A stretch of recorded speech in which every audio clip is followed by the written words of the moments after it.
Party के संस्थापक संयोजक महोदय बड़े भाई श्री गुणपाल कश्यप जी, हमारे जिलाध्यक्ष चौधरी दिया चौधरी जी, चौधरी इलम सिंह जी, राणा जी और मांगेराम कश्यप जी, सभी सम्मानित मंच, सम्मानित बुजुर्गों और साथियों, मैं अपनी ओर से मुजफ्फरनगर संसदीय क्षेत्र में अपने नेता के प्रधान पर हार्दिक स्वागत करता हूँ और आदरणीय किरणपाल सिंह जी का आभार व्यक्त करता हूँ कि इन्होंने देर से ही सही मुजफ्फरनगर की सूझ ली। मेरा उद्धार इतना बाकी है, मुझे उम्मीद है कि उस उद्धार को चुकाने का काम भी करेंगे, ऐसा मेरा अनुरोध है। क्योंकि किरणपाल दबदबा तो मुझसे है नहीं। मेरे वो भी याद है कि ना फैसले में मैं सम्मिलित हूँ, ना फैसला मुझे स्वीकार है, पर मैं अध्यक्ष होने के नाते सुना रहा हूँ। खैर ये दूसरी बात है।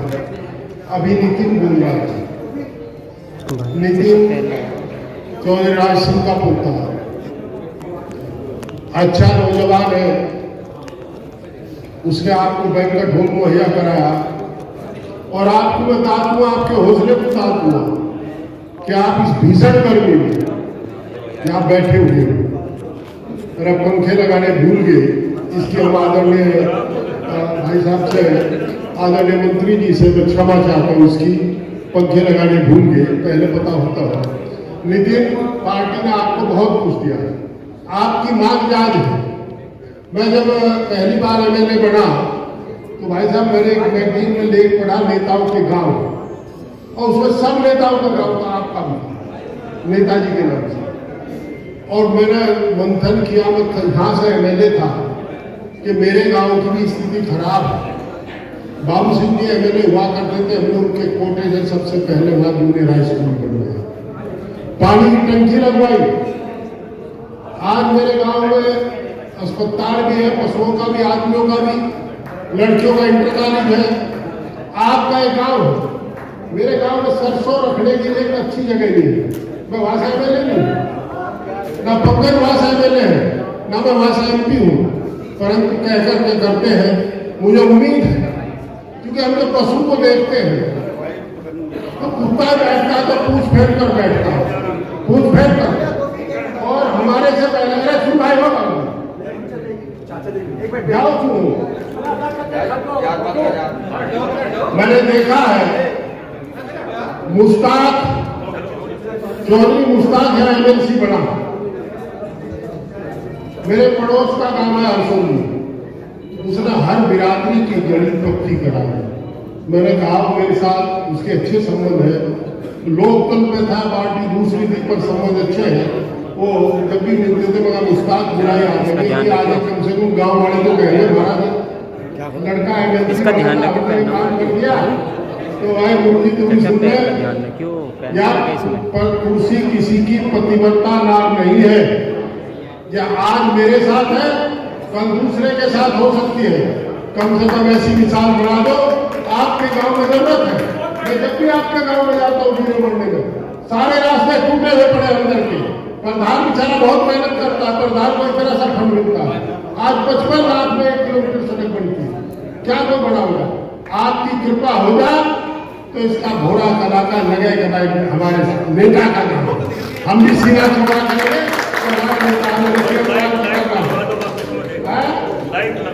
लाइट लगवा दो तो मेरा वादा रहेगा, सीसी आप बनवा दो साहब, सीसी में कम होना 10 लाख तो पहले। अरे 10 लाख में कुछ हो गया, मेरा बात सुनिए, मेरा सुनो, बुढ़ी भेड़ बेटी उठेगी, वो कहे 10 लाख दे दिए, 10 लाख में इनके पास गया।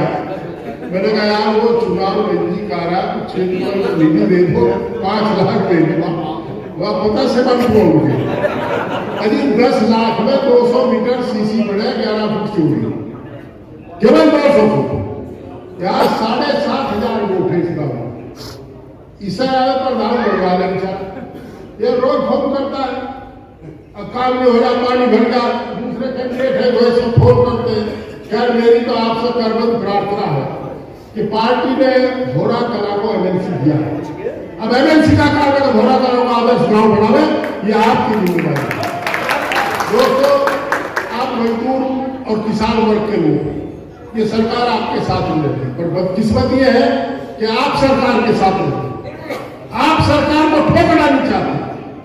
जिस दिन आप चाहोगे ये सरकार गरीब की और मजदूर की सुधा शुरू कर देगी, पर आप नहीं सुनाना चाहते। अब वादा करो इस बात का कि हम समाजवादी के साथ खड़े होंगे, तो निश्चित रूप से सरकार आपकी सुनेगी। हालात ये है आजकल कुछ लोग घूमती है कि सरकार को न हटाने का काम हम करते हैं। लोगों की तरफ देखो जिन्होंने संगीनों के साए में वोट दी। अभी कह रहे थे कि ऐतिहासिक काम है, ऐतिहासिक काम क्या हुआ? मेरे खिलाफ जो चुनाव लड़ा था वो राजनीतिक आदमी था, वो तो एक्सीडेंटल लीडर था। 2013 के दंगे हो गए, वो नेता बन गए।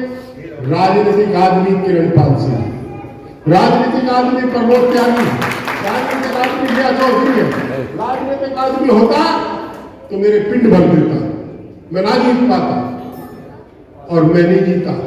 पार्टी जीती है और आपकी मेहनत जीती है, और वो लोगों का हौसला जीता है जिन्होंने संगीनों के साए में वोट डाले। बदकिस्मती यह है कि इस सरकार में जहां आपके डाल के दाम बढ़े, एनपीके के दाम बढ़े, पोटाश के धोने के दाम हो गए, उस सरकार को भी आप वोट देते। आपका बेटा मिनिमम मजदूरी करता है, उसकी तनख्वाह घटती 6500 रुपए से 8500 रुपए तक पैसा देते हैं, और उसके बाद भी आप उसके साथ देते हैं। आपका तो भगवान मालिक है। मांगेराम कश्यप जी ने डिटेल में बताया क्या क्या सुविधाएं आपको समाजवादी पार्टी ने दी थी, और वो पार्टी अब चल रही है कोई? बोले मछली का पट्टा कौन सा माफिया नहीं चला रहा है? रेत खनन का काम कौन माफिया नहीं कर रहा? समाजवादी पार्टी की सरकार में ये काम नहीं होता, पर क्या करें, आप उन्हीं के साथ खड़े। कड़वी बात बुरी लगती है, और समाजवादी पार्टी, मैं आपको बता दूं, इतनी पीड़ा है।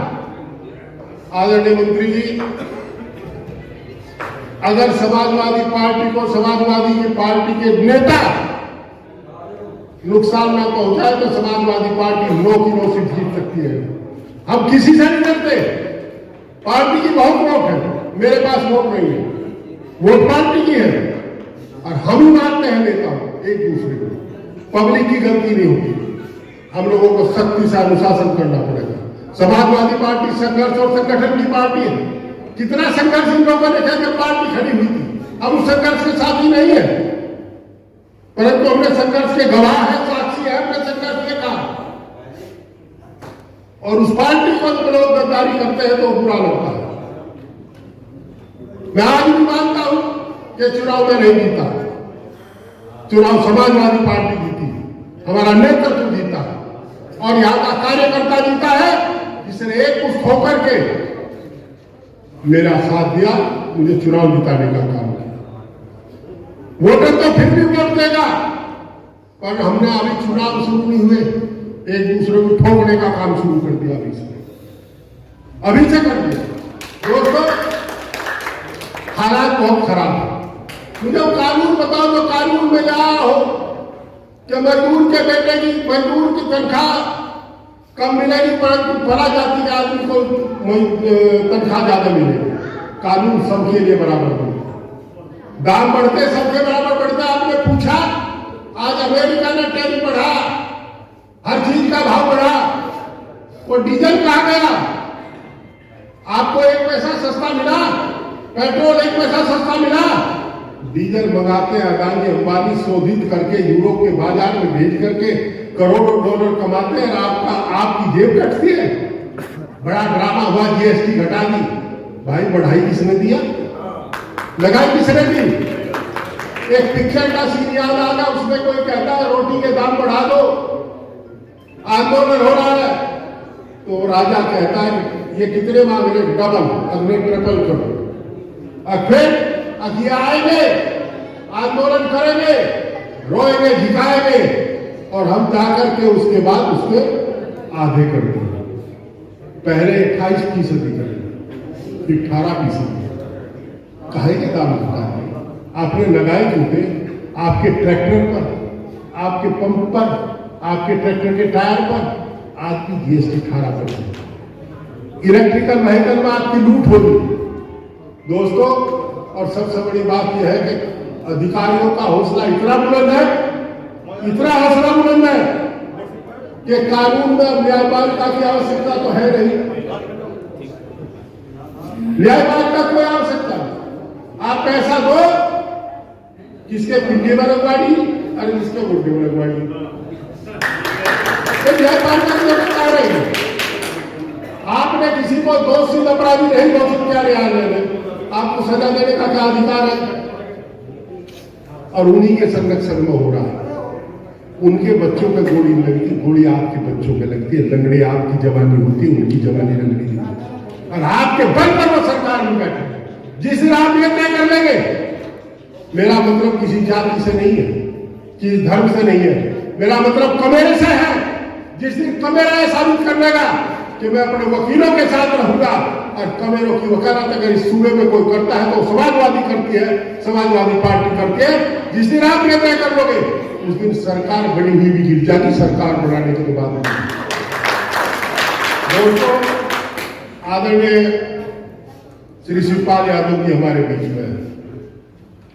लंबा जीवन संघर्ष का, राजनीति का रहा, हमें इनसे सीखना चाहिए। सभी नेताओं को इनके तौर तरीके से मेहनत करनी चाहिए, बड़ा मन भी करना चाहिए। मैं पूरे इस आशा विश्वास के साथ कि आप निश्चित रूप से जो नेता है ये मान करके चलेंगे, पार्टी बचेगी तो हम बचेंगे, नहीं तो कुछ नहीं बचेगा। किसी की ताकत नहीं जो पार्टी का आवरण हटाने के बाद अपनी पहचान कायम रख सके।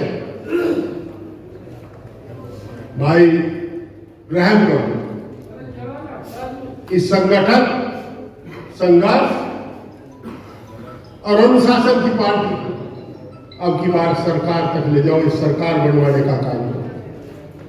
जितने अब यहां बैठे हैं, आप इस तपन में बैठे हो, आप बहुत बहादुरी के साथ, आपकी बहादुरी को मैं सलाम करता हूं। पर आज मेरी कर्म प्रार्थना आपसे है कि ये वादा करके जाओ कि हम समाजवादी पार्टी का जोड़ी के चला लो, उसके लिए काम करेंगे, उसको वोट देने का काम करेंगे। एक बात कह करके वो बात साफ करता हूं, हमारी पार्टी में कोई ठेकेदार नहीं होता, कोई ठेकेदारी सिस्टम नहीं है। यहाँ टिकट बांटने का काम राष्ट्रीय नेतृत्व करता है और राष्ट्रीय नेतृत्व करेगा। आज तक हमने किसी को कहा तेरा टिकट हो जाएगा, नहीं हो जाएगा। हम जानते हैं अगर हम भी चुनाव लड़ेंगे तो उसे भी राष्ट्रीय दल ही तय करेंगे, हमारी औकात नहीं है कि हम कहते हम चुनाव लड़ेंगे। तो इस चक्कर में ना पड़ो और ये याद रखो कि पार्टी हमारी सब कुछ है, पार्टी हमारी ताकत है, पार्टी हमारी जिंदगी है और पार्टी के लिए काम करो। जब जिस पार्टी में उसके लिए पूरा मन लगाकर काम करो। आदरणीय किरण पाल जी को बहुत बधाई, उन्होंने भोरा कला में एक अच्छी बड़ी मीटिंग कराई। गर्मी ज्यादा है, यार ये व्यस्त बहुत है, पंखा लगाना भूल गए तो। और पर चलिए, जब परिश्रम करना होगा, इन्होंने शायद ये सोचा होगा नेताओं और कार्यकर्ताओं की सबकी परीक्षा होगा कितनी गर्मी बर्दाश्त करते हैं। मेरी मजबूरी है, मैंने आदरणीय मंत्री जी को बताया। हाँ वही बात है, मुझे मेरे करीब के रिश्तेदार की टेहरी थी, सुबह हवन में गया तो भी लेट पहुंचा और अभी मुझे भागना है वहां, तो इसलिए मैं इजाजत चाहिए। पर अनुशासित लोग हैं, नेतृत्व का आदेश हुआ कि दो भाषणों के बाद चलेंगे तो मैं उनके आदरणीय शिवपाल जी के बोलने के बाद जाऊंगा, हमारे आदरणीय नेता बोलेंगे उसके बाद जाऊंगा।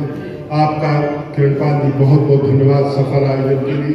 और आपने इन 4 महापुरुषों का नाम चुना वो निश्चित रूप से संघर्ष का प्रतीक रहे हैं, किसान और मजदूर के बड़े वकील रहे। आपकी च्वाइस को मैं धन्यवाद देता हूँ, बहुत बहुत धन्यवाद।